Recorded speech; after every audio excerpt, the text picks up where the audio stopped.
Olá, bom dia.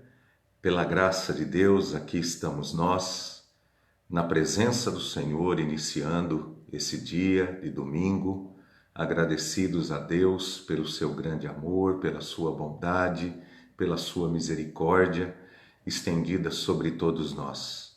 Louvado seja Deus que tem cuidado de nós, que tem nos sustentado a cada dia, tem nos fortalecido, apesar dos dias difíceis que estamos vivendo. Graças ao Senhor, nada nos tem faltado, porque o Senhor é fiel, porque o Senhor é bom e a sua misericórdia dura para sempre. Isso temos experimentado todos nós. E eu quero convidar você nesta manhã a juntos estudarmos a palavra do Senhor, meditarmos nas Sagradas Escrituras, porque é a palavra de Deus que é o nosso sustento. A Bíblia Sagrada diz: nem só de pão viverá o homem, mas de toda palavra que procede da boca de Deus. É Deus que providencia o nosso sustento, é Deus que sustenta a nossa vida todos os dias, que nos faz acordar, que nos dá descanso. É esse Deus maravilhoso. E é a Ele que nós estamos aqui para servir, para adorar nesse instante. E eu quero convidar você a fazer isso comigo. Primeiramente, eu quero ler um texto lá em Isaías, no capítulo 12. O versículo 2 diz assim: Deus é a minha salvação, terei confiança e não temerei. O Senhor, sim, o Senhor é a minha força e o meu cântico. Ele é a minha salvação. Daí no versículo 4 ele diz: naquele dia vocês dirão: louvem o Senhor, invoquem o seu nome, anunciem entre as nações os seus feitos e façam-nas saber que o seu nome é exaltado. Cantem louvores ao Senhor, pois ele tem feito coisas gloriosas. Sejam elas conhecidas em todo o mundo. Gritem bem alto e cantem de alegria, habitantes de Sião, pois grande é o Santo de Israel no meio de vocês. Esse é o nosso Deus maravilhoso que nos salvou através de Jesus Cristo. Queridos, Deus nos deu o seu melhor e mais precioso bem, o seu único Filho, Jesus Cristo. Ele deu por nós. Ele nos presenteou com tão grande salvação.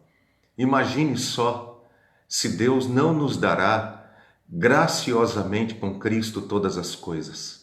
É uma pergunta que o apóstolo Paulo faz lá na carta aos Romanos. Sim, com toda certeza é a resposta. Deus nos dará graciosamente com Cristo todas as coisas. Então, se Deus já nos deu o melhor, o bem mais precioso que Ele tinha, o seu próprio Filho e a salvação eterna, com toda certeza, o Senhor também cuidará de nós em todos os outros detalhes da nossa vida. O grande desafio para a nossa fé é confiar na palavra de Deus. Confiar em Deus e na sua palavra. Eu quero orar nesse instante e convido você a fazer isso comigo. Abaixe sua cabeça, feche os seus olhos. Esqueça agora, por uns momentos, que nós estamos aqui numa live. Esqueça isso. Pense que nós estamos todos juntos. Imagine agora, nós estamos todos juntos num templo ou numa sala, todos juntos ali, adorando e glorificando ao Senhor. Vamos fazer isso juntos agora, né? Orando e buscando a direção de Deus para a nossa vida. Misericórdias, meu Deus, pelo teu grande amor, meu Pai. Bendito sejas tu, Senhor. Ó Deus Todo-Poderoso, vem, Senhor meu Deus, nos conduzir, nos guiar. Ó Deus querido, vem nos fortalecer nesse dia, que o teu santo nome seja glorificado e conhecido em toda a terra, ó Pai. Livra-nos, ó Deus querido, de cair em tentação e ensina-nos, ó Pai, a confiar em Ti em todo o tempo. Ajuda-nos, ó Deus, nas nossas lutas e necessidades, para que possamos, ó Deus, Te glorificar com a nossa própria vida. Dá-nos a Tua paz e o Teu amor, em nome de Jesus. Amém. Desculpem aí pela falha, né? Alguém ligou exatamente agora, mas graças a Deus conseguimos retornar aqui à nossa live, tá bom? O hino 116 é um hino bastante conhecido, União com Deus, um hino do nosso inário, o Novo Cântico.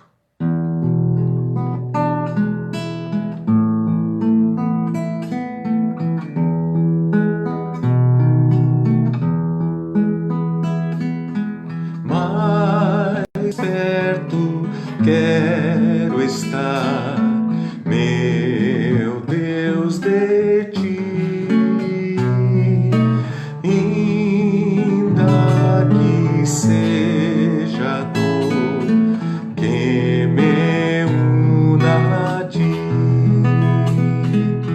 sempre hei de suplicar, mais perto quero estar, mais perto quero estar, meu Deus, de ti.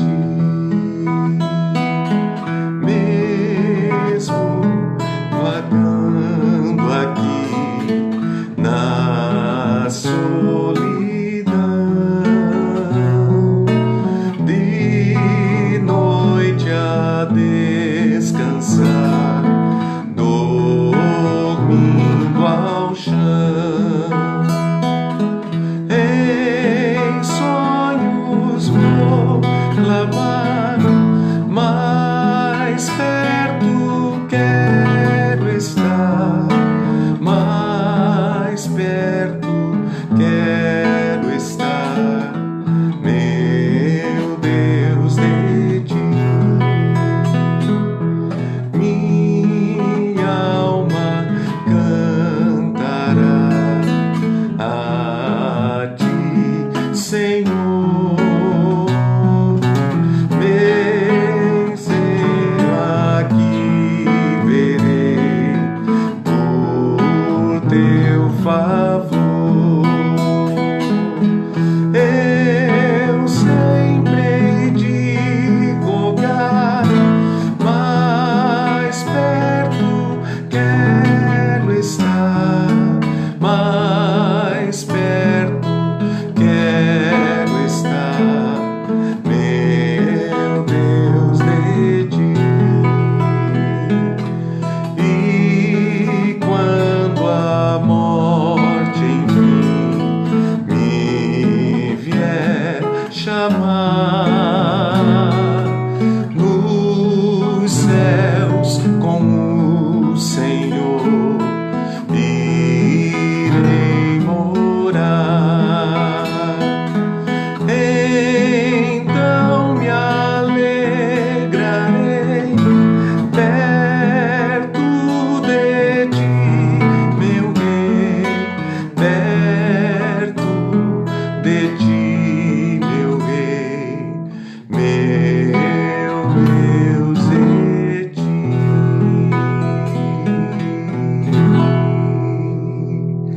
Aleluia! Glórias a Deus. Você sabe que esse foi o hino cantado na trágica história do Titanic, quando já estava ali o navio naufragando. Um dos músicos que era cristão, que estava lá naquele navio, convidou os demais músicos que estavam ali, enquanto as pessoas tentavam salvar as suas próprias vidas. Ele convidou todos os músicos para que juntos tocassem esse hino em louvor ao Senhor naquele momento, para que de alguma maneira trouxesse paz ao coração das pessoas que estavam ali. De fato, com toda certeza, os cristãos que estavam naquele navio foram tomados de paz naquele momento, porque Cristo é a nossa paz. E quando Ele está conosco, meus amados irmãos, há uma paz que nos guarda, há uma paz que excede todo o entendimento, que nos guarda nos momentos mais difíceis da nossa vida. Por isso nós precisamos sempre nos lembrar desse grande amor de Deus por nós. esse amor que nos salvou e esse amor que nos tem sustentado a cada um de nós em cada momento de nossas vidas. Queridos irmãos, eu quero convidá-los mais uma vez a orarmos ao Senhor e depois nós já iremos para o nosso estudo desse domingo, um estudo precioso, maravilhoso da Palavra de Deus, e eu espero que todos saiamos nesta manhã daqui, desse momento de estudo, edificados, com a nossa fé revigorada no Senhor, com o nosso amor revigorado por Deus e com a certeza bendita do grande amor de Deus por nós. Vamos orar mais uma vez. Pai, agora, Senhor, buscamos a Ti em nome de Jesus, pedindo a direção do Teu Espírito Santo neste momento de estudo da Tua Palavra. Pedimos que o Teu Espírito nos conduza, Senhor. Pedimos, ó Deus querido, que o Senhor seja glorificado nesse estudo. Que possamos, ó Deus, ter a nossa mente, o nosso coração, os nossos ouvidos focados agora totalmente no estudo da Tua Palavra. Que deixemos de lado, Senhor meu Deus, tudo aquilo que possa desviar a nossa atenção e meditarmos juntos na Palavra do Senhor. Que ela seja a lâmpada para os nossos pés e a luz para o nosso caminho. Em nome de Jesus Cristo, Teu Filho, é que nós oramos agradecidos, Pai. Amém, Senhor. Antes de irmos para o estudo propriamente dito, cumprimentamos a todos os amados irmãos, aos membros da Segunda Igreja Presbiteriana de São José do Rio Preto, igreja da qual sou pastor. Louvado seja Deus pela vida de todos os amados irmãos que estão conosco. Também alguns irmãos estarão vendo depois, que nós colocamos ainda no YouTube, essa mesma mensagem. A nossa querida irmã Rosinha transfere para lá esta mensagem e muitos irmãos estarão ouvindo no YouTube. Que Deus possa abençoar a todos os irmãos, que Deus abençoe a todos os irmãos de outras igrejas, de outras cidades que estão também nos ouvindo, irmãos amados, parentes queridos, amigos nossos. Que Deus abençoe a vida de todos vocês. É um prazer e um privilégio enorme poder estar aqui com vocês e poder entrar no lar de vocês, no coração de vocês nesse instante. Eu quero convidar vocês, irmãos, para esse momento lermos na Palavra do Senhor no livro de Jó, capítulo 1. O livro de Jó é um livro lá do Antigo Testamento, antes do livro de Salmos. Então você que não está muito acostumado com a Bíblia, você abre a Bíblia bem no meio. Quando você abrir bem no meio, você vai abrir no livro de Salmos. E você volta um pouquinho e você já vai encontrar o livro de Jó, tá bom? O livro de Jó, capítulo 1. Livro de Jó, capítulo 1. Eu vou ler aqui a partir do versículo 1 até o versículo de número 12, tá bom? Jó, capítulo 1, versículos 1 a 12. Diz assim a palavra do Senhor: Na terra de Uz havia um homem chamado Jó. Era homem íntegro e justo, temia a Deus e evitava fazer o mal. Tinha ele 7 filhos e 3 filhas, e possuía 7.000 ovelhas, 3.000 camelos, 500 juntas de boi e 500 jumentos, e tinha muita gente a seu serviço. Era o homem mais rico do Oriente. Seus filhos costumavam dar banquetes em casa, um de cada vez, e convidavam suas 3 irmãs para comerem e beberem com eles. Terminado um período de banquetes, Jó mandava chamá-los e fazia com que se purificassem. De madrugada, ele oferecia um holocausto em favor de cada um deles, pois pensava: talvez os meus filhos tenham, lá no íntimo, pecado e amaldiçoado a Deus. Essa era a prática constante de Jó. Certo dia, os anjos vieram apresentar-se ao Senhor, e Satanás também veio com eles. O Senhor disse a Satanás: De onde você veio? Satanás respondeu ao Senhor: de perambular pela terra e andar por ela. Disse então o Senhor a Satanás: reparou em meu servo Jó? Não há ninguém na terra como ele, irrepreensível, íntegro, homem que teme a Deus e evita o mal. Será que Jó não teme? Aliás, será que Jó não tem razões para temer a Deus? Respondeu Satanás. Acaso não puseste uma cerca em volta dele, da família dele e de tudo que ele possui? Tu mesmo tens abençoado tudo o que ele faz, de modo que os seus rebanhos estão espalhados por toda a terra. Mas estende a tua mão e fere tudo o que ele tem, e com certeza ele te amaldiçoará na tua face. O Senhor disse a Satanás: pois bem, tudo o que ele possui está nas suas mãos, apenas não toque nele. Então Satanás saiu da presença do Senhor. Amém. Glórias a Deus pela sua bendita palavra. Queridos, geralmente nós conhecemos Jó pelo seu sofrimento. O dilema em que esse homem foi envolvido, tornando-se alvo de Satanás numa disputa teológica. Porque você observou que há um diálogo no texto entre Deus e Satanás. Deus está exaltando o seu servo Jó, dizendo quanto Jó era íntegro, quanto Jó era temente ao Senhor e se afastava do mal.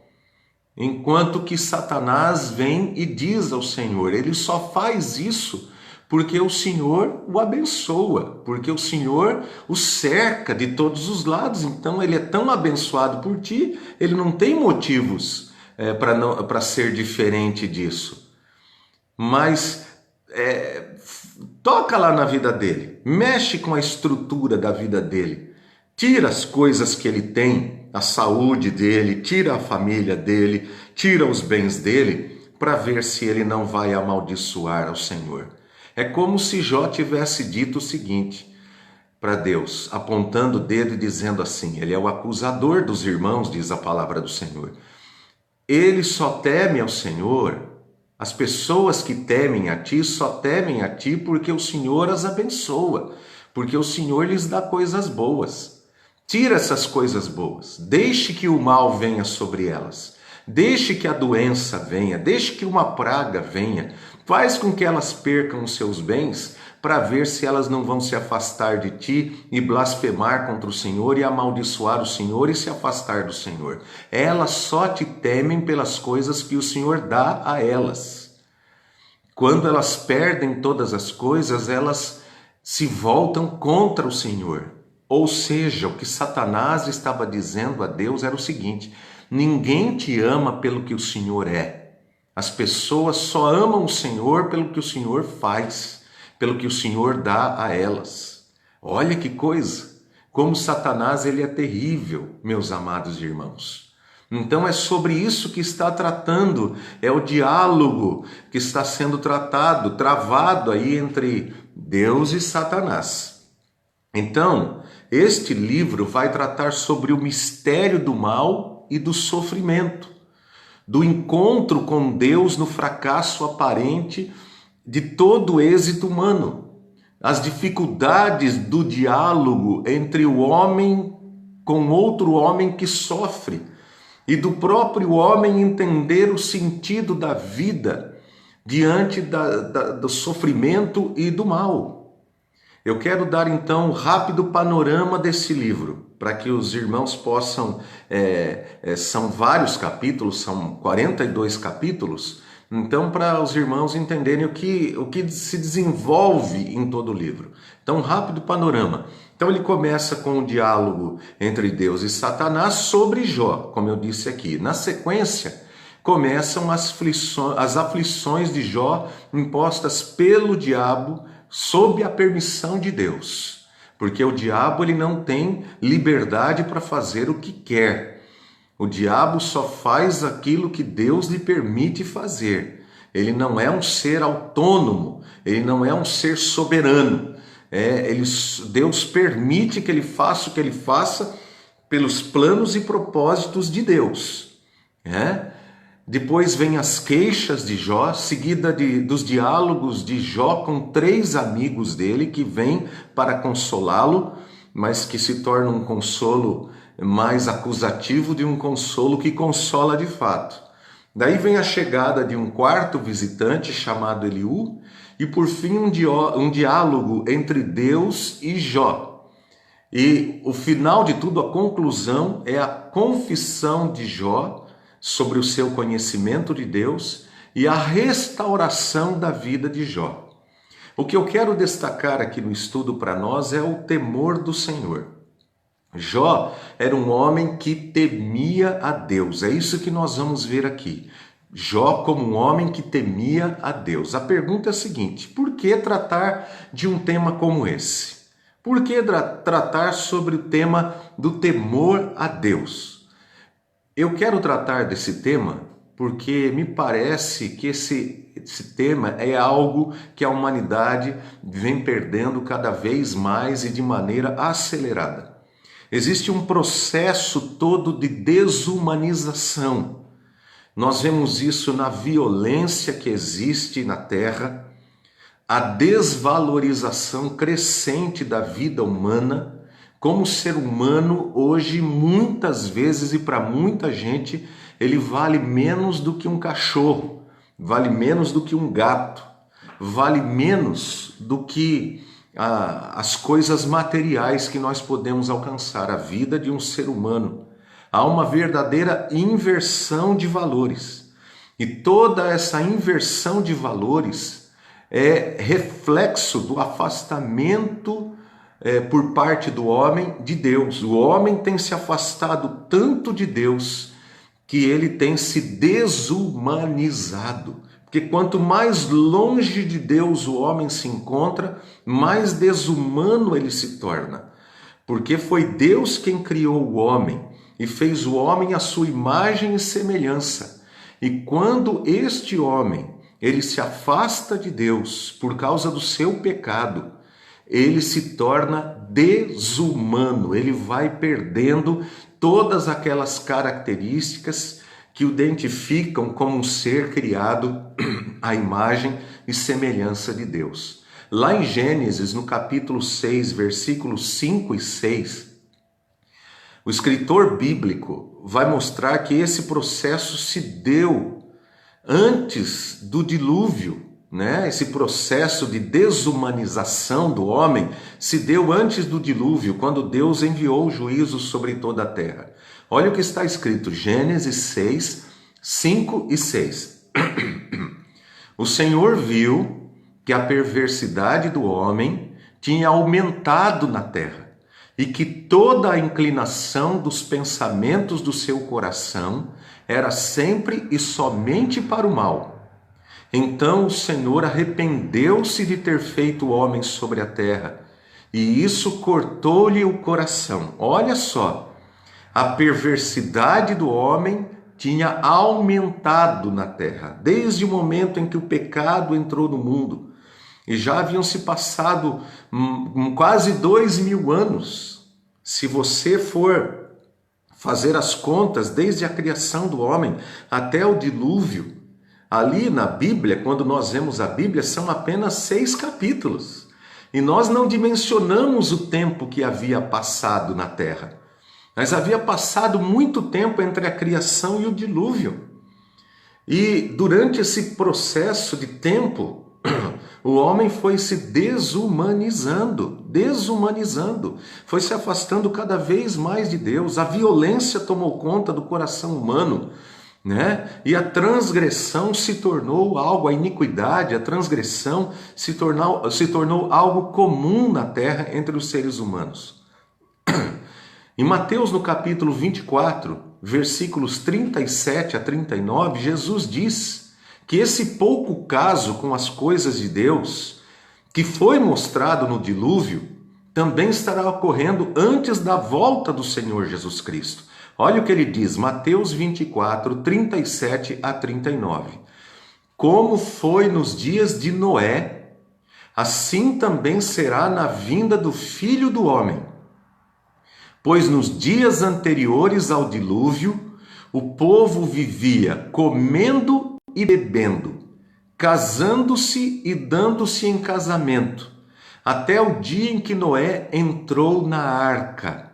E eles nada perceberam, até que veio o dilúvio e os levou a todos. Assim acontecerá na vinda do Filho do Homem.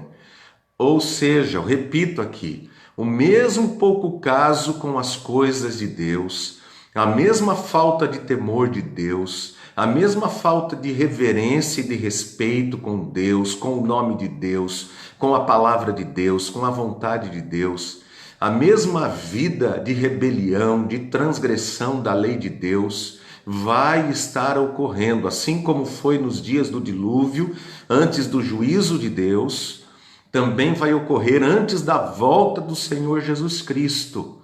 A humanidade se desumanizando cada vez mais, a humanidade se distanciando cada vez mais de Deus e a falta do temor de Deus ocorrendo cada vez mais entre os seres humanos.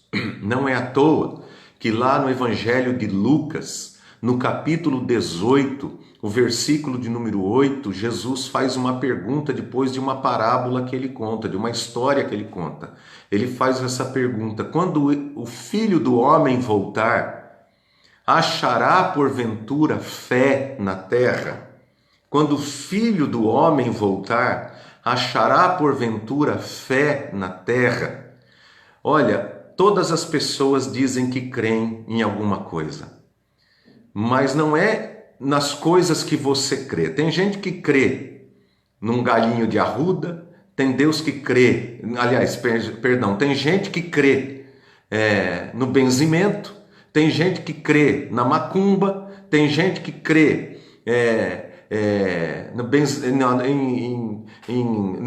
numa cruz, tem gente que crê num santo, tem gente que crê em tudo. É uma miscelânea, aquilo que a Bíblia Sagrada chama de sincretismo, né? Crê em tudo. Não, eu tenho que me apegar a alguma coisa. Não. Não é essa fé que Jesus está falando, não é essa crendice popular que foi inventada pela mente humana que não passa de idolatria.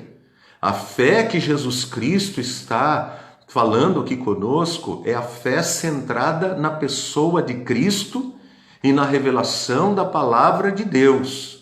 É essa fé que ele fala que não achará na terra quando ele voltar, né? E por que não achará? Porque as pessoas não conhecerão a Bíblia, as pessoas não conhecerão o verdadeiro Deus, porque você só conhece o verdadeiro Deus através das Escrituras Sagradas. Cada vez as pessoas se afastam mais de Deus, cada vez as pessoas leem menos a Bíblia, né? Há muita gente que ouve muito a música cristã, é bom ouvir muita música cristã, não há dúvida sobre isso, mas há muita música que se diz música cristã que não traz os princípios da palavra do Senhor, exaltam mais o homem do que o próprio Deus. Mais o homem do que o próprio Deus, são músicas centralizadas no homem e não na glória de Deus. Então, dizer que é música gospel, que é música cristã, não é ali que a nossa fé tem que se fundamentar. A nossa fé tem que se fundamentar em Cristo, no que Ele fez por nós e no registro sagrado que está na revelação de Deus, que é a Bíblia Sagrada. É ali, em Cristo e na palavra de Deus. É por isso que nós estaremos refletindo agora sobre Jó, esse homem que temia Deus. Por quê? Porque Deus conhece aqueles que o temem, meus irmãos. Deus conhece aqueles que o temem. Eu vou ler novamente o que está no versículo 8. Disse então o Senhor a Satanás: reparou em meu servo Jó? É Deus que está falando sobre Jó. É Deus. Reparou em meu servo Jó? Não há ninguém na terra como ele, irrepreensível, íntegro, homem que teme a Deus e evita o mal. Deus dá testemunho de Jó, do seu temor, da sua integridade, da sua honestidade. Se Jó temia Deus, essa é a pergunta, né, que muitas vezes surge aqui para nós. Se Jó temia Deus a ponto do próprio Deus testemunhar da sua fé, do seu temor, por que Deus permitiu que o diabo causasse tanto sofrimento na vida dele? Porque o livro trata exatamente desse tema, do sofrimento do homem piedoso, da mulher piedosa, do homem que teme a Deus. Porque parece uma contradição. Como pode um homem que teme a Deus ser atacado pelo diabo e sofrer como no caso de Jó? É importante entender o seguinte, a gente pensar nessa pergunta: como vemos o sofrimento? Nós vemos o sofrimento como um mal ou como um bem para a nossa vida espiritual? Como nós recebemos o sofrimento? Como um mal ou como um bem para a nossa vida espiritual? E aí nós entramos no problema do sofrimento. Quando vem o sofrimento mexe com a gente, não tem como. Ele mexe com a nossa razão, ele mexe com os nossos sentimentos, mexe profundamente com as estruturas mais sólidas da nossa vida. Essa é uma realidade. Seja o sofrimento causado por uma dor, seja o sofrimento causado pela perda de alguém que amamos, seja o sofrimento causado pela perda do nosso trabalho, seja o sofrimento causado por tantas outras coisas. Imagine aí o que você quiser imaginar, o que a sua mente puder imaginar que possa trazer sofrimento. O sofrimento, ele mexe profundamente com as nossas estruturas. Mesmo as pessoas mais fiéis, mais crentes, quando vem o sofrimento, não é fácil lidar com ele. Não é uma coisa que nós damos de ombro e fala assim, eu estou tranquilo, estou bem, não estou sentindo absolutamente nada. Não, o sofrimento, ele mexe com a gente, mexe com a razão, mexe com os sentimentos da gente. E quando vem o sofrimento, nós temos reações diante dele. Muitas vezes, a primeira reação é o silêncio, né? É a gente ficar quieto, porque a gente não sabe o que dizer. É aquele silêncio que faz a gente ficar ali esperando alguma resposta de Deus, uma resposta rápida de Deus. Depois vem a racionalização. Porque a gente tenta encontrar razões para que tudo aquilo esteja acontecendo. E o diálogo entre os amigos de Jó e Jó é exatamente isso, é a racionalização. Os primeiros dias, diz a Bíblia Sagrada que foram 7 dias, que os amigos de Jó e Jó ficaram em silêncio. Eles ficaram sentados em profundo silêncio. Não tinham nada o que dizer um ao outro. Depois, então, veio a racionalização. Em seguida da racionalização, vem a tentativa de encontrar um culpado para tudo aquilo. Será que eu cometi algum erro? E nós mesmos perguntamos, será que há algum pecado em minha vida? E daí não faltarão pessoas também para dizer, né? Eu acho que ele deve ter feito alguma coisa errada, não é possível que ele esteja sofrendo. Às vezes pode ser. No caso de Jó, ele não tinha cometido nenhum pecado. Não era a causa de um pecado em si que levava Jó a sofrer daquele jeito. Você se lembra que lá no Evangelho de João, Jesus curou um cego de nascença. E houve uma pergunta que os próprios discípulos fizeram para Jesus. Quem foi que pecou? Ele ou seus pais para que ele nascesse assim?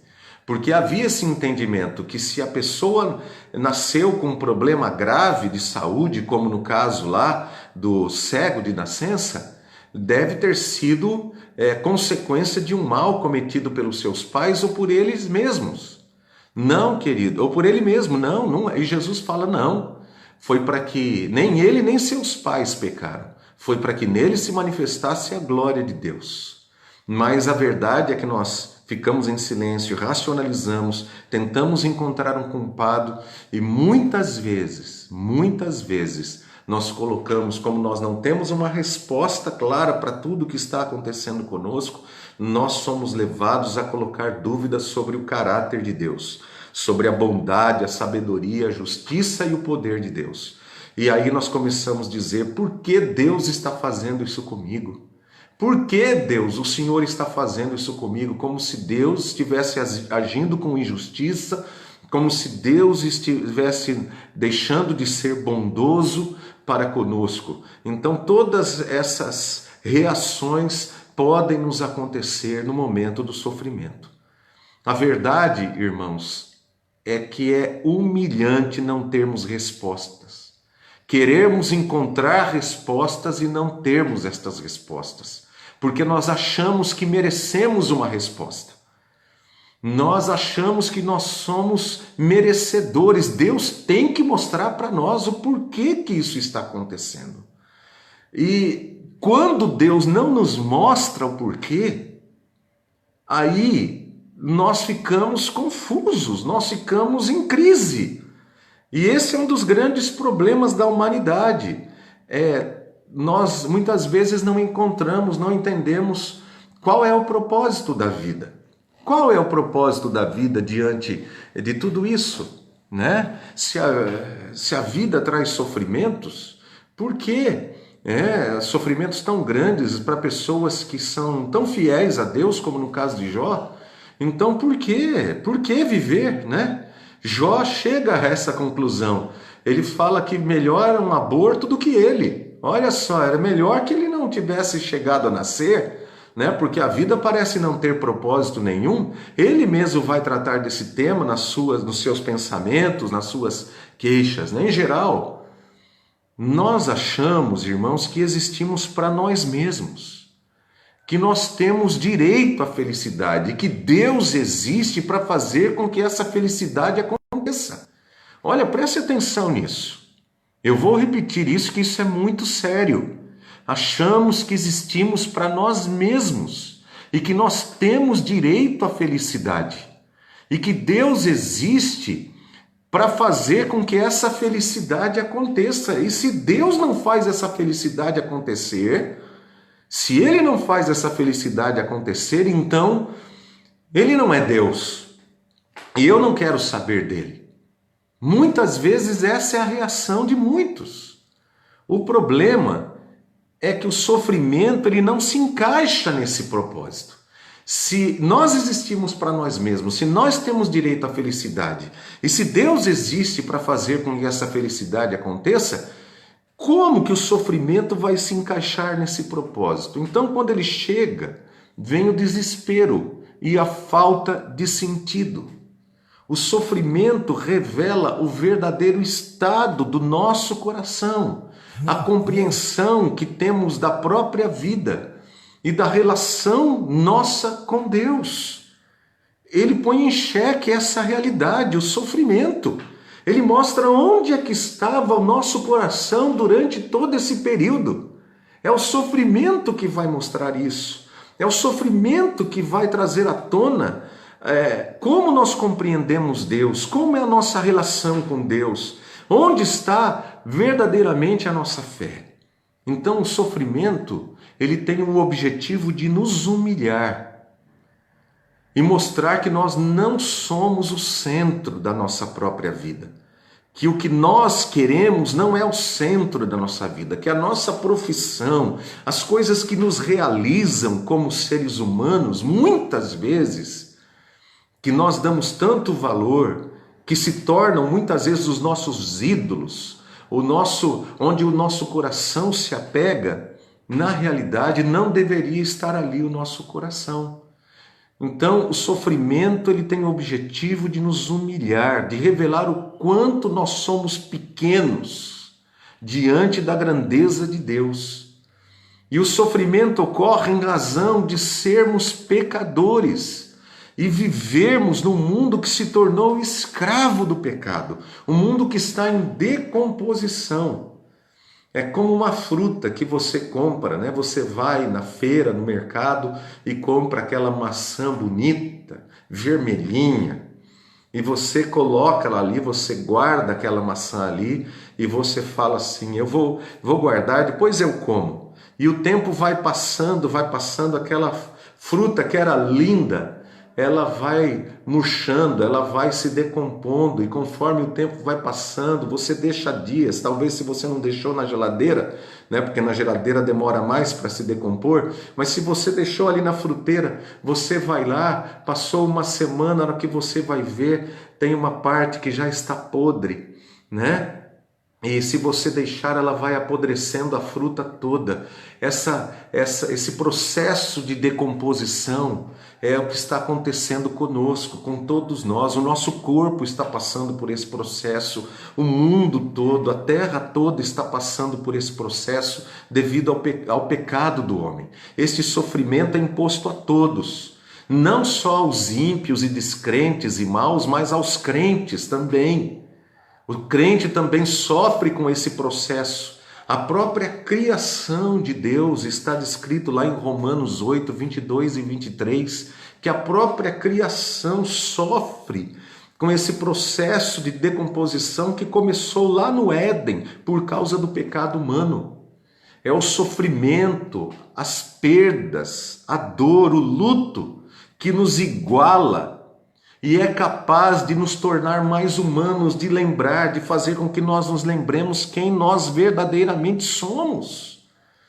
Enquanto nós estamos bem, nós nos achamos, né? Nós achamos, eu viajo, eu dou festa, eu faço isso, eu faço aquilo, porque eu estou bem.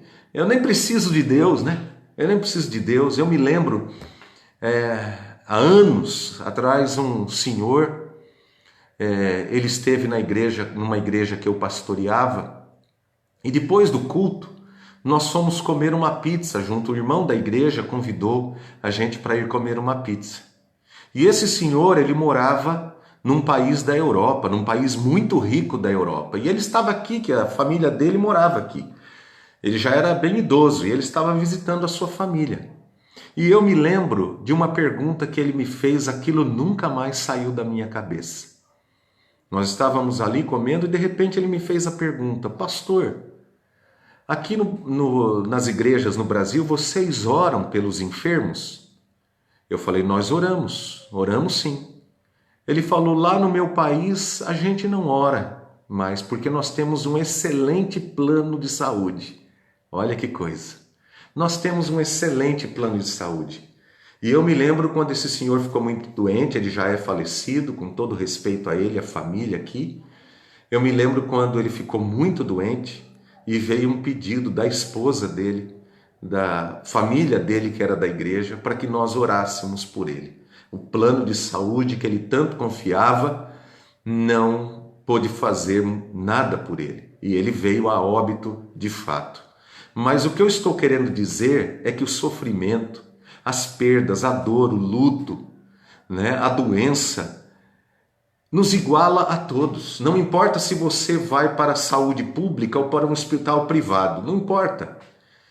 Você ali é um doente totalmente dependente. E tanto esse que vai para o SUS ou aquele que vai para o hospital privado, ele pode até receber, ter melhores médicos aqui ou ali, não sei, porque nos dois há excelentes médicos, graças a Deus, né? Ele pode receber um tratamento mais evoluído do que no outro lugar, eu não sei, né? Mas o fato é que o sofrimento, a dor, a perda nos iguala a todos, faz com que nós nos lembremos quem nós realmente somos. Nós não passamos de pó, nós somos finitos. Esta é a realidade. Daí Salomão dizer em Eclesiastes, no capítulo 7, verso 2, ele diz: é melhor ir a uma casa onde há luto do que a uma casa em festa, pois a morte é o destino de todos e os vivos devem levar isso a sério. Então, quando nós estamos ali num velório, né, Nós estamos todos ali todos nós estamos diante da morte. Todos nós somos obrigados a olhar para aquela situação de alguém que ali está sendo velado e lembrar o seguinte: esse é o fim de todos nós. Não importa se eu sou rico ou pobre, não importa se o meu caixão vai ser de tantos mil ou o caixão mais simples que for. Esse é o fim de todos nós. E como está a minha vida para enfrentar isso? Como eu estou vivendo a minha vida para me encontrar com o meu Criador? Como está a minha vida agora? Então, o sofrimento nos leva a refletir sobre nossa própria condição e também sobre a realidade da existência de Deus, quer nós creiamos nele ou não. Vai chegar o momento em que essa pergunta vai ter que ser feita de uma maneira diferente. Quer você creia em Deus, quer você não creia, quer você vá dizer ali no final da sua vida: eu não quero que ninguém ore por mim, e ainda levantar o punho fechado, cerrado contra Deus, ou quer a pessoa tenha um encontro pessoal com Deus no final da sua vida, não importa. Um dia todos nós vamos ter que encarar a realidade sobre a nossa própria constituição e quem somos nós. Nós somos todos pecadores, todos nós. E se formos sábios e prudentes, nós seremos levados ao temor de Deus, como Jó, que era um homem temente a Deus. Há alguns equívocos aqui, sobre o que significa temer a Deus.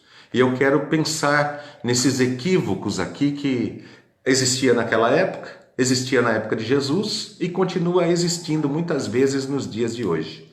O primeiro desses equívocos é pensar que a prosperidade material é um sinal do temor de Deus. Olha aí, vou repetir. O primeiro equívoco é pensar que a prosperidade material é um sinal do temor de Deus. Porque há um entendimento errado de que a pessoa que é próspera, que toda pessoa que teme a Deus é próspera. Toda pessoa que teme a Deus é próspera. Jó era um homem próspero. Jó era um homem que temia a Deus, sim. Ele temia a Deus e era próspero. Diz o texto da Bíblia que ele era o homem mais rico do Oriente. Mas eu quero dizer aos irmãos que a prosperidade em si não é um sinal visível do temor de Deus. A Bíblia Sagrada diz que Nabal, está escrito lá em 1 Samuel, capítulo 24, versículos 2 e 3. Era um homem próspero, era um homem abastado. Mas diz a Bíblia Sagrada que ele era um homem duro e maligno em todo o seu trato. Um homem duro e maligno em todo o seu trato. A Bíblia Sagrada diz lá em Mateus, no capítulo 19, versículo 23, que um homem rico veio até Jesus, né? E ele perguntou a Jesus o que ele faria para herdar a vida eterna. E Jesus disse: vai, vende tudo que tens, dá aos pobres e terás um tesouro no céu. E ele sai triste porque era dono de muitas propriedades. Aí Jesus dizer em Mateus 19, 23, um rico dificilmente entrará no reino dos céus. Um rico dificilmente entrará no reino dos céus. Em Lucas, no capítulo 16, versículos 19 a 31, Jesus fala sobre a parábola do rico e do mendigo. E ele diz que, na parábola, que o rico é quem foi para o inferno.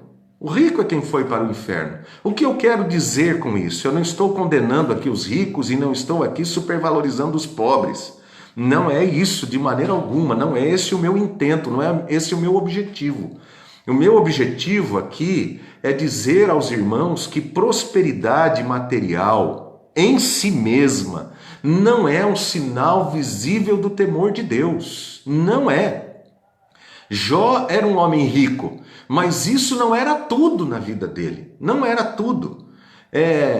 Ali no livro de Salmos, no capítulo 73, você leia lá Salmo 73, depois em casa, e você vai ver que Asaf, que escreveu aquele salmo maravilhoso, ele fala sobre a prosperidade dos maus.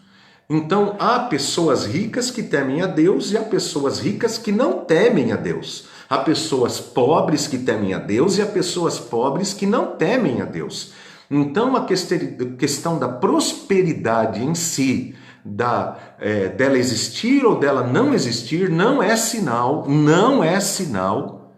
de que esta pessoa teme a Deus, de que essa pessoa tem temor de Deus no seu coração.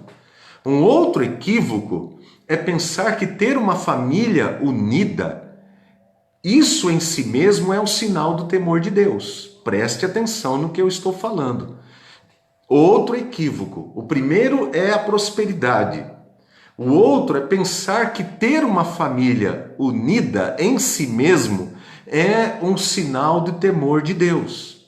Jó também tinha uma família unida. É lindo quando você vê o versículo 4, que fala que os filhos de Jó costumavam dar banquetes, os filhos se encontravam sempre e estavam sempre juntos, era uma família unida. Mas eu quero dizer a todos nós que ter uma família unida em si mesmo não é sinal de que há o temor de Deus ali naquela família, naquela casa, naquelas vidas. Porque isso não era tudo na vida de Jó. A Bíblia Sagrada diz em 1 Samuel, no capítulo 2, trata lá a respeito de um homem chamado Eli. Eli era um homem religioso, ele era sumo sacerdote em Israel. Os seus filhos eram sacerdotes e eles não temiam a Deus. Eles não temiam ao Senhor. E diz lá no versículo 29, 1 Samuel 2:29, que Eli honrava seus filhos mais do que a Deus. Ele honrava os seus filhos mais do que a Deus. Jesus Cristo vai dizer em Mateus, no capítulo 10, versículo 37, quem ama seu pai ou sua mãe mais do que a mim, não é digno de mim. Quem ama seu filho ou sua filha mais do que a mim, não é digno de mim. Então eu quero dizer aos irmãos que é maravilhoso ter uma família unida. Mas isso não é sinal de verdadeiro temor de Deus. Eu conheço muitas famílias que se dão muito bem, mas não há temor de Deus ali, não há seriedade na vida com Deus, na vida daquela família, não há, né? Não há um interesse real na vida de muitos, né? naquela família. Olha a realidade de Jó. Jó era um homem que temia Deus, e a Bíblia diz que o que Jó fazia para comprovar isso? Jó, depois de cada banquete que os seus filhos davam, Jó ia para a presença do Senhor. E ele fazia com que seus filhos se purificassem. E de madrugada ele oferecia um holocausto em favor de cada um deles, pois pensava o seguinte: talvez os meus filhos tenham lá no íntimo pecado e amaldiçoado a Deus. E diz, olha o que diz o texto, essa era a prática constante de Jó. Constante de Jó. Jó orava continuamente pelos seus filhos e levava os seus filhos para a presença de Deus. Levava os seus filhos para a presença de Deus. Não era só ele que ia buscar o Senhor, mas ele conduzia os seus filhos também a buscarem a Deus. Como podemos saber então que Jó era um homem temente a Deus? Jó era alguém que se desviava do mal. Ele não tinha o seu coração nos seus bens materiais, ele era rico, mas o seu coração não estava nos bens materiais. O coração de Jó, ele amava a sua família, mas o seu coração não estava na sua família. Em primeiro lugar no seu coração estava a sua relação com Deus. Deus estava em primeiro lugar na sua vida. E depois vinham as coisas, a família, os seus negócios. Ele cuidava de tudo, como quem cuidava de tudo para a glória de Deus. Eu quero ler aqui, mais uma vez, os versículos 1 a 8. 1 e 8. Na terra de Uz vivia um homem chamado Jó. Era homem íntegro e justo, temia Deus e evitava fazer o mal. Daí no 8. Disse então o Senhor a Satanás: reparou em meu servo Jó? Não há ninguém na terra como ele, irrepreensível, íntegro, homem que teme a Deus e evita o mal. Agora, olha o que a Bíblia Sagrada, aqui no livro de Jó, vai definir como temor de Deus. Capítulo 28 de Jó, versículos 20 e 28. tá? Capítulo 28, versículos 20 e 28, define o temor de Deus. Está escrito assim: de onde vem então a sabedoria? Onde habita o entendimento? Disse então ao homem, Deus está dizendo, no temor do Senhor está a sabedoria, e evitar o mal é ter entendimento. No temor do Senhor está a sabedoria, e evitar o mal é ter entendimento. Uma pessoa pode então ser próspera, uma pessoa pode então ter uma família unida, mas se ela não tiver temor do Senhor, nem evitar o mal, essa pessoa não entendeu o que é a verdadeira sabedoria. O que é a verdadeira sabedoria? No capítulo 31, eu não vou ler aqui, você pode ler aí em sua casa depois, é um capítulo maravilhoso do livro de Jó. Capítulo 31, Jó dá um testemunho pessoal do que consiste o verdadeiro temor de Deus na prática. Então, segundo esse capítulo, o 31 de Jó, Jó praticava o temor de Deus desviando-se do mal.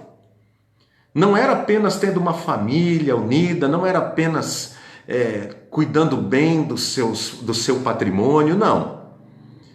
Ele se desviava do mal. Olha o que vai dizer, eu fiz uma lista aqui, tá bom? Depois você vê aí na sua casa. Jó fez um compromisso de não cobiçar outra mulher. Seus olhos eram só para a sua própria esposa. Ele vai dizer que não colocava os seus olhos nem numa moça virgem e nem na mulher do próximo. Algo que é tão comum no nosso país, não é verdade? Entre nós homens, não é verdade? Passa uma moça, seja ela casada ou solteira, quantos ficam ali cobiçando, não é verdade? Isso é mal aos olhos de Deus. E Jó, ele fez uma aliança com seus olhos, diz a palavra do Senhor, dele não cobiçar, ele se desviava do mal porque ele temia a Deus. O desviar-se do mal é colocar em prática o temor do Senhor. Ele fugia da falsidade, ele não era falso, ele fugia do engano, ele não enganava ninguém. Ele fugia da desonestidade, ele era um homem honesto. Ele era justo com os seus empregados, pagando-lhes corretamente os seus direitos. Não precisava de leis que dissessem, olha, você tem que pagar o 13º, você tem que pagar as horas extras do seu empregado, você tem que pagar ali o INSS dele. Não precisava dessas leis para que dissessem que ele tinha que fazer isso, porque ele era um homem justo com os seus empregados. Ele ajudava o pobre e necessitado, não para se tornar um político, né, e se projetar em cima disso de alguma maneira, como muitos fazem, né, uma atitude politiqueira, né, politiqueira. Ele não deixava que o amor do dinheiro dirigisse a sua vida, ele não deixava, ele não punha o seu coração no dinheiro que ele tinha. Mas Jó evitava a idolatria. Vai dizer tudo isso ali no capítulo 31. Ele não se alegrava com a desgraça alheia, nem do seu inimigo. Tipo, bem feito que isso aconteceu para ele. Ele merece isso. Ah, quanta gente, irmãos, quanta gente tem dito isso. Eu tenho visto com profunda tristeza. Eu tenho dito isso, tenho escrito sobre isso. Tem gente que torce contra o presidente da República. Tem gente que torce contra o Lula. Tem gente que torce contra as pessoas. Uma coisa é você pedir justiça. Pedir justiça a Deus é uma coisa. Agora você se alegrar com a desgraça alheia, isso é um pecado. Isso é você deixar que o mal entre no seu coração. Sabe? Ah, mas eu não concordo com ele, eu discordo dele.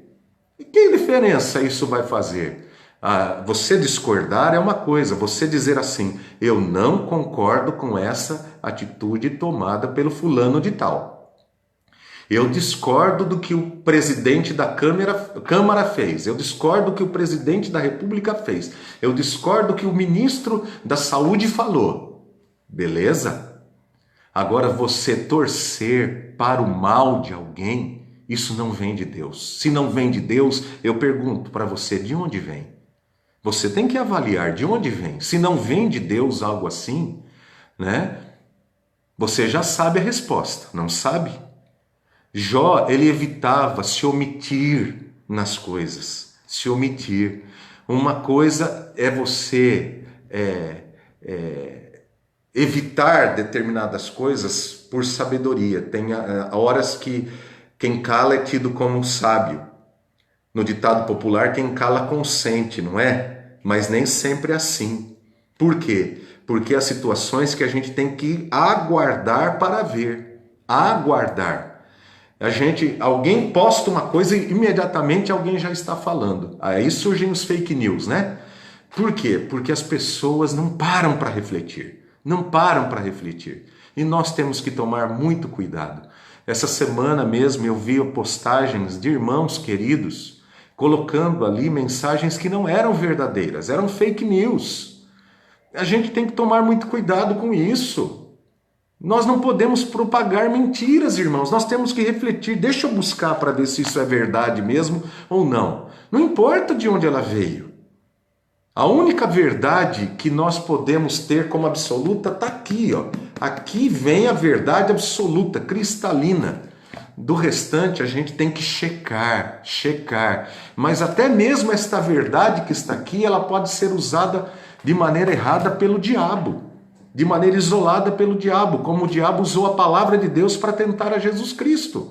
E quantos falsos pastores, falsos apóstolos, falsos profetas fazem isso? Então nós precisamos tomar cuidado, porque nós podemos, da maneira como nós vivemos e agimos, perpetuar o mal, perpetuar o sofrimento das pessoas, cooperar com isso, e ai de nós se fizermos isso. Jó, ele mostra que ele evitava tomar posse do que não era seu sem o devido pagamento. Sem o devido pagamento. Olha que coisa maravilhosa. Ele não tomava posse de nada. Ele não era um grileiro, né? Ele não era um poceiro. Ele não era alguém que tomava posse das coisas que ele não tinha direito sobre elas. Não era assim. Jó, ele procurava ser um exemplo de piedade à sua família, como eu já disse aqui no versículo, lendo o versículo número 5 do capítulo 1. Ele não só cuidava da sua própria vida com Deus, mas ele procurava saber como seus filhos estavam vivendo em relação a Deus. Ele tinha autoridade para isso. Ele não era tipo, faço o que eu digo, mas não faço o que eu faço. Ele não era fariseu. Ele era um homem que levava a sua vida com Deus a sério. Se ele falava para os seus filhos, vão para a igreja, ele ia para a igreja. Vão ler a Bíblia, ele lia a Bíblia. Vai orar, meu filho, ele orava. Filho, tenha sua vida com Deus. Ele dava exemplo. E seus filhos o respeitavam por causa disso. Há pais que só se preocupam com as suas próprias vidas, que não dão exemplo para os filhos na vida espiritual. Não dão exemplo para os filhos. Há outros que só se preocupam com a carreira profissional dos seus filhos. Só querem saber se os filhos estão indo bem. Ah, meu filho, como que está seu filho? Ah, meu filho está muito bem, ele está muito bem empregado, ele está ganhando muito bem e tal. E daí você pergunta, e como que está a vida dele com Deus? Ah, eu não sei como que está isso, mas eu acho que está bem, né? Olha, tome cuidado com isso. Tome muito cuidado com isso. Lembre-se que prosperidade material não é sinal de que há temor de Deus. Jó revelava que um pai que teme a Deus preocupa-se com a vida espiritual dos seus filhos. É interessante que mesmo no sofrimento amargo que a sua mulher também passou, quando Jó perdeu tudo, ela reconhece o compromisso que Jó tinha com Deus. Olha o que está escrito no capítulo 2, versículos 9 e 10. Depois que veio o sofrimento a Jó, ele perdeu os filhos, ele perdeu os bens, ele foi perdendo tudo e a saúde. E diz a Bíblia, então sua mulher lhe disse, você ainda mantém sua integridade? Amaldiçoa a Deus e morre. Ele respondeu, você fala como uma insensata. Aceitaremos o bem o bem dado por Deus e não o mal?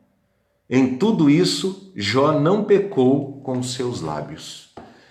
Nós queremos que Deus nos abençoe, mas quando Deus permite o mal, aí nós nos voltaremos contra Ele? É assim que você teme a Deus? Essa é a fé que você tem em Deus? Você tem fé em Deus só para as coisas boas? E para as coisas ruins, não? Jó era um homem que temia a Deus, meus queridos. Jó era um homem que temia a Deus desviando-se do mal. Jó era um homem que temia a Deus zelando pelo seu relacionamento com Deus, sendo um exemplo de vida piedosa, até mesmo para a sua família. Jó era um homem que temia a Deus e as pessoas eram capazes de ver isso na vida de Jó, até a sua própria esposa que morava com ele via isso. A pessoa mais próxima dele, que mais conhecia Jó. Jó era um homem que temia a Deus a ponto de Deus o elogiá-lo pelo seu testemunho. Mas tudo isso não fez com que Jó fosse isentado dos seus sofrimentos. O que Jó aprendeu com tudo isso, meus amados irmãos? Que os sofrimentos, preste atenção nisso, o sofrimento faz parte dos planos soberanos de Deus para a nossa vida.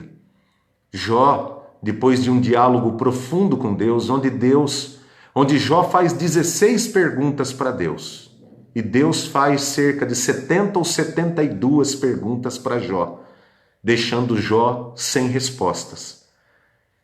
Jó diz o seguinte, capítulo 42, verso 1. Bem sei que tudo podes, e nenhum dos teus planos pode ser frustrado. Meus irmãos, Jó chega à seguinte conclusão, depois desse diálogo com Deus. Eu sou limitado demais para entender o teu agir. Melhor eu ficar quieto, porque assim como eu não tenho respostas para as coisas maravilhosas que o Senhor fez, e como o Senhor as fez, eu também não tenho respostas para o mal. E o Senhor não precisa me dar respostas, porque o Senhor é Deus. O Senhor não precisa me explicar o porquê para eu ter a certeza que o Senhor está cuidando de mim e do universo. Assim como o Senhor cuida de tudo, sem eu compreender, o Senhor cuida de todo o sistema do universo sem eu compreender, sem a minha mente finita conseguir entender, o Senhor está cuidando de mim, tanto nas coisas boas quanto nas coisas ruins, mesmo que eu não compreenda os teus caminhos. Então eu me calo. Irmãos, há coisas que estão além da capacidade humana de compreender. Preste atenção nisso. Há coisas que nós nunca teremos respostas aqui, que Deus não nos dará. Há situações que Deus não nos responderá, mas Ele vai continuar sendo Deus. Ele vai continuar cuidando de nós. Se nós crermos nele, Ele vai continuar cuidando de nós aqui e na eternidade. Sofrimento é outra coisa que Jó aprendeu. O sofrimento leva o crente a conhecer melhor a Deus. Entende isso? O sofrimento leva o crente a conhecer melhor a Deus. Jó disse no capítulo 42, verso 5. Eu te conhecia só de ouvir, mas agora os meus olhos te veem. Eu te conhecia só de ouvir. E olha que Jó conhecia muito a Deus. Mas tem situações que ele só aprendeu com o sofrimento. O quanto Deus é santo, o quanto Deus é justo, o quanto Deus é grandioso. Às vezes a gente diz isso pelo intelecto, não pela experiência. É a experiência do sofrimento que muitas vezes leva a gente a entender a grandeza de Deus, de fato e de verdade. Somos totalmente dependentes da graça de Deus, sustentados unicamente pelos decretos de Deus. São os decretos de Deus que nos sustentam. Então Deus, enquanto não chegar o momento dos decretos de Deus se cumprirem na minha vida, os meus dias na terra, meus amados irmãos, nada vai me fazer com que eu vá embora daqui. Você entende isso? Não é o Covid-19 ou o que mais que vai definir o dia da sua morte. Não, é Deus. Os nossos dias estão contados. Eu já falei outro dia sobre isso daqui no Salmo 139, citando o Salmo 139. Cada um dos nossos dias estava escrito no teu livro. Então não é uma doença A ou B. Você já viu pessoas com câncer em situação terrível que foi curada. E foi curada por quê? Porque, de acordo com os decretos eternos de Deus, ainda não era o tempo daquela pessoa. É por causa disso. Ah, mas isso vai fazer com que eu saia por aí e não me cuide, leve a minha vida de qualquer jeito? Não, não, não. Eu tenho responsabilidade também. Tenho responsabilidade sim. E eu tenho que me cuidar sim. Ontem eu fui na feira, meus amados irmãos, aqui na rua de casa. Fui na feira que está abrindo de sábado de manhã. Fui lá, passei o álcool gel, coloquei a máscara. Fui ali todo paramentado e chego lá, várias pessoas idosas, sem máscara. Várias pessoas sem máscara. E eu fico me perguntando, mas meu Deus do céu, não estão ouvindo? Não é uma questão de bom senso. Se não se importam com a sua própria vida, se acham assim, eu já vivi bastante, a hora que eu morrer, eu vou para o céu mesmo, sei lá o que for, preocupe-se com a vida de quem o ama. Preocupe-se com a vida das outras pessoas. Respeite. E meus irmãos, se nós não entendermos isso, vai demorar cada vez mais. Ontem eu conversava com o irmão da igreja. Vai demorar cada vez mais se nós não entendermos que nós temos que fazer o pouco que nos cabe. Então nós temos que dispor de álcool gel, nós temos que dispor de sabão ali para lavar as mãos, nós temos que dispor de máscara lá no trabalho, onde quer que nós estejamos, no mercado, em casa, em todos os lugares. Nós precisamos. Não adianta você só ficar reclamando do governador, do prefeito, ou seja, de quem for. Mas as pessoas se aglomeram e vão tudo lá bonitão, lá, vão caminhar. Aqui em Rio Preto, vou caminhar lá na represa, todo mundo lá bonitão, cheio de saúde, cheio de vida, olha eu aí, eu não tô nem aí, eu não acredito nisso, tá bom. Daí, mas você vai reclamar depois, vai colocar no Facebook, né, na rede social, que onde já se viu fulano, cicrano, beltrano, tá fazendo isso. Mas meus amados irmãos, vamos ter bom senso. Vamos ter bom senso para nós cooperarmos para isso diminuir o contágio, para diminuir a quarentena. Vamos fazer a nossa parte, vamos evitar o mal. Quem teme a Deus evita o mal. Ah, mas eles estão usando isso para política, para se eleger, para derrubar o presidente, eu não sei. Isso é responsabilidade deles e Deus vai julgá-los por isso, a cada um. Se estão fazendo por isso ou por aquilo, agora aqui não me compete. Eu tenho as minhas opiniões pessoais, né? Mas eu vou colocá-las diante do Senhor, vou orar por isso, vou pedir a Deus, vou colocar essas pessoas na presença de Deus e Deus vai julgá-las. Mas enquanto eu quiser julgá-las, enquanto eu quiser condená-las, sabe o que vai fazer, irmãos? O que eu estou fazendo? A justiça de Deus Deus vai falar, então tá bom, vocês querem fazer isso? Eu não vou fazer. Porque você sabe que Deus entrega. Você sabe que Deus entrega. Mas enquanto se tiver alguma coisa que é fato, denuncie o fato. Denuncie o fato. Mostre ali, olha, isso está errado. Você pode fazer isso, não há problema nenhum como cristão. Você pode fazer isso. Mas o que nós não podemos é polarizar as coisas de tal maneira que o mal se alastre, que a coisa pegue fogo. Por fim, Jó aprendeu que o sofrimento leva um homem de Deus a ter uma vida mais consagrada à oração. Ah, se todos nós estivéssemos orando mais nesse instante. Em lugar de estar falando mais, estivéssemos orando mais. Você pode ler depois o capítulo 42, os versículos 7 a 10. Capítulo 42 de Jó, versículos 7 a 10. Eu leio aqui, para você acompanhar.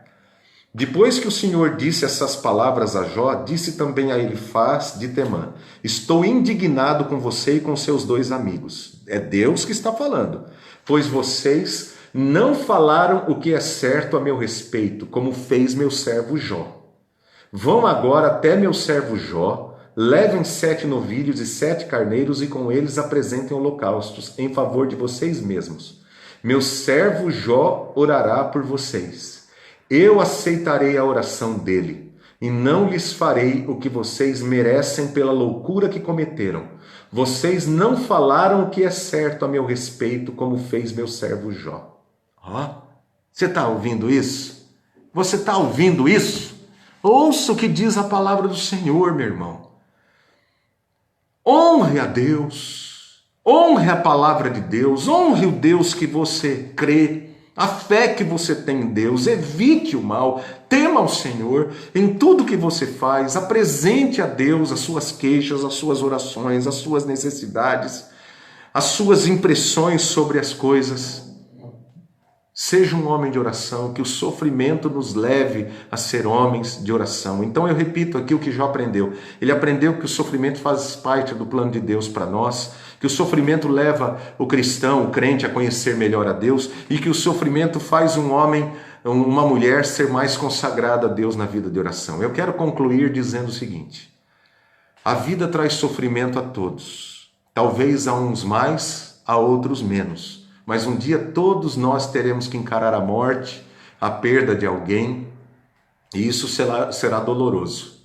Sem temor de Deus, nos afundaremos num processo de amargura, de rancor, que nos afastará de Deus, nos levando a viver contra Deus, ou tentaremos provar que não precisamos de Deus, e que podemos ser felizes, ter uma família, até sermos prósperos sem Deus. E eu vou dizer uma coisa: saiba que Deus permite isso. Mas como será o seu fim? Como será o seu fim? Por outro lado, ao olharmos para a vida de Jó e para a história de Jó, nós somos convidados a compreender que o sofrimento e o mal são realidades duras dessa vida e que, mesmo que procuremos viver com integridade, sob o temor de Deus, não dependerá de nós o evitar o sofrimento. Mesmo evitando todo mal, o sofrimento poderá nos abater, sim. Mas há um Deus soberano e sábio dirigindo o universo. E também está dirigindo nossas vidas. Na maioria das vezes não compreendemos o seu agir. E ele também não nos revelará o porquê da maioria de coisas difíceis que acontecem em nossa vida. Mas esse Deus é digno de confiança. Ele sabe de tudo, ele vê tudo, ele cuida de tudo conforme os seus propósitos. E um dia nós nos encontraremos com ele. A Bíblia diz que esse Deus nos amou tanto ao ponto de enviar o seu próprio Filho e permitir que o seu próprio Filho sofresse em nosso lugar, para que nós possamos, quando partirmos daqui, desfrutarmos da sua glória eterna. Ele nos fez uma promessa: se ele nos deu o seu Filho, com certeza nos dará tudo o mais que realmente necessitamos. E quando estivermos em sua presença eterna, diz a sua palavra, não haverá mais dor nem tristeza, ele enxugará dos olhos toda a nossa lágrima. Ele nos convida a crer nele e crer no seu Filho. É esse Deus que convida-nos agora a orar e entregar tudo nas mãos dele. A solução para os nossos problemas está em Deus. Deus já deu solução para todos os nossos problemas, quer creiamos ou não. Ele já deu. E a solução não é só para agora, a solução é para a eternidade. Porque a solução está na pessoa de nosso Senhor e Salvador Jesus Cristo. Vamos orar, queridos? Vamos orar. Eu só queria dizer uma coisa que me veio aqui à mente quando eu estava falando. Quando você recebe bênçãos de Deus, o que é que você faz? O que vem à sua mente? Deus me abençoou porque eu estou sendo fiel. Deus me abençoou porque eu estou agindo de maneira correta. Deus me abençoou porque eu estou me desviando do mal. Não. Deus abençoou você por causa da graça dele. É graça é favor imerecido. Foi a graça de Deus, não foi pelos seus méritos, porque você fez certo, porque você cuidou bem da sua família, porque você fez isso certo e você fez aquilo certo. Deus o abençoou porque Ele é gracioso e Ele decidiu, nos seus planos eternos, te abençoar. Assim como a salvação não depende de você. Da mesma maneira, quando nos vem o sofrimento, a dor e o mal, este tipo de sofrimento, o que é que você fala? Né? Será que é por causa que eu fiz isso, por causa que eu fiz aquilo? Quem será que... Não. Deus nos abençoa com o bem e nos abençoa com o sofrimento e o mal. Nós temos que ter essa visão de Deus. Mas pastor, o senhor está falando que o mal vem de Deus? Eu não estou falando mal que vem como consequência do pecado. Não estou falando isso. Isso é material para um outro estudo aqui. Mas vai lá em Isaías 45. Ele vai dizer que eu crio o bem e o mal. Mal no sentido do sofrimento, o mal no sentido da enfermidade, que Deus permite sobre nós, a permissão de Deus, porque nada acontece sem a permissão de Deus, né? Sempre será para o nosso bem. Todas as coisas cooperam, todas, para o bem daqueles que amam a Deus. Que Deus nos abençoe. Pai querido, em nome de Jesus, eu quero te agradecer por esse momento que passamos aqui juntos, estudando a Tua Palavra. E eu peço agora, Senhor, que o Senhor venha abençoar os meus amados irmãos, que mesmo que seja dor, que nos una a Ti, ó Deus querido, que essa dor seja recebida por nós, ó Pai querido, como bênção do Senhor para a nossa vida. Ó Pai, como cantamos no hino antes do estudo, Pai, que possamos crer de todo o nosso coração que o Senhor está cuidando de nós. Assim oramos, ó Deus, pela vida de todos os irmãos que estão nos ouvindo, oramos pelo nosso país, oramos pelas nossas autoridades, oramos pelos profissionais da saúde e da segurança, oramos pelos enfermos, oramos pelos trabalhadores, oramos, ó Pai, para que o Senhor abençoe a todos nesta manhã e neste dia. Vem sobre o nosso país, vem o Teu reino, seja feita a Tua vontade, pois Teu é o reino, o poder e a glória, hoje e para todo sempre, em nome de Jesus. Amém. Meus queridos, eu quero aqui convidar você, primeiro, para o culto hoje às 19 horas, nós teremos o culto, nós estaremos aqui falando, trazendo uma palavra maravilhosa para o nosso coração. Eu quero convidar você para ouvir esta palavra. Eu quero fazer também um desafio para você hoje, para você ligar para duas pessoas, uma pessoa que você ama, que é seu amigo, com quem você não fala alguns dias ou há tempo, ligar para ele, para ela, conversar, perguntar como ela está e fazer uma oração por esta pessoa. E ligar para uma outra pessoa que você conhece, talvez seja um amigo, um parente, que não conhece a Jesus. E fazer uma oração com ele. Faça isso. Seja bênção na vida de alguém. Deixe Deus agir e abençoar a sua vida. Através da sua vida, Deus abençoar alguém, tá bom? Ore pelo Brasil. Nós estamos com 2 grandes problemas no Brasil.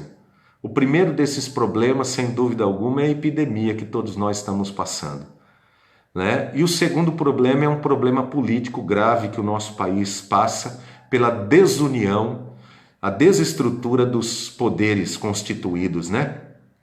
Onde há uma guerra política, e eu não estou aqui, em nome de Jesus, não estou aqui agora para falar de A ou de B. O que eu quero dizer para nós é que Deus está acima de tudo, Ele é a autoridade suprema. E vamos pedir a Deus que Deus dê uma solução para o problema entre nossas autoridades. Que Ele venha resolver esse problema. Que Ele venha, quem quer que seja, mais uma vez eu não estou aqui defendendo A ou B. Quem quer que seja que esteja ali maquinando o mal, que seja julgado por Deus e que Deus pese a mão sobre todos aqueles que estão maquinando o mal contra o país, contra o bem da nação, já que todos dizem que querem o bem da nação, já que todos dizem que querem o melhor para todo o povo brasileiro. Então, como que eu vou julgar isso? Não é verdade? Como que eu vou julgar? Quem está dizendo, alguém está mentindo. Quem está mentindo? Ah, é o fulano, é o cicrano. Bom, isso é Deus que vai definir, porque Deus é a verdade. Então eu quero convidar você a orar seriamente pelo nosso país. Não é orar a favor de A ou de B. É orar seriamente pelas nossas autoridades e pedir a Deus que Deus levante, traga à tona toda a verdade para a glória e para a honra dele, que o reino de Deus venha sobre o nosso país, que Deus julgue toda mentira e todos os mentirosos que maquinam o mal, que Deus frustre os desígnios dos maus para a glória e para o louvor dele. Vamos fazer isso, meus amados irmãos. Vamos fazer isso.